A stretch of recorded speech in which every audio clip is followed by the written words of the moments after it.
Le sélectionneur national, en dépit du report des différentes échéances, travaille à bâtir une équipe plus forte, à la reprise. Nommé à la tête de la sélection nationale de Côte d'Ivoire le 4 février dernier, Patrice Baumel doit encore attendre quelques mois pour faire son baptême du feu. Autrefois dans l'ombre d'Hervé Renard qui l'a fait venir en Afrique, Baumel a l'occasion de se mettre en première ligne, sur le banc de touche des éléphants, pour affronter directement les projecteurs. Un moment excitant dans la carrière d'un entraîneur. Sauf que les tergiversations de la Confédération africaine de football, CAF, et la crise sanitaire mondiale liée au coronavirus retardent l'échéance. Je suis déçu parce qu'on a envie de jouer. Mais quand on voit que l'Euro 2020 et les Jeux ont été reportés, on se dit que c'est une décision sage des dirigeants de la CAF.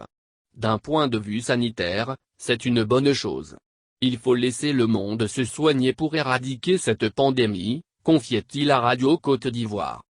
Sélectionneur éphémère des Chipolopolo de la Zambie et des Lions olympiques de l'Atlas du Maroc, Baumel compte surtout mettre à profit ce report de la compétition pour bâtir un groupe plus fort que jamais.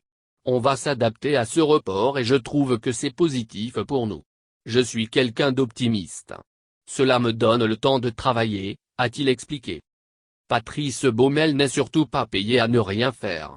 En effet, malgré la pandémie de coronavirus, il travaille de concert avec son staff à Abidjan et se rester en Europe. J'essaie de suivre le maximum de joueurs et de travailler au quotidien avec eux, même s'il n'y a pas de regroupement. Je fais un travail de fond en y mettant le cœur. Mon objectif est d'avoir de bons résultats avec cette équipe. C'est pourquoi ma sélection se fera sans état d'âme, précise le technicien français. Qui dit être en contact régulièrement avec les joueurs pour connaître leur quotidien. Avant de souligner, je suis également leur performance en club pour ceux qui ont repris. Si certains jouent dans les championnats africains et n'ont pas de programme, on leur propose des programmes. C'est un travail normal.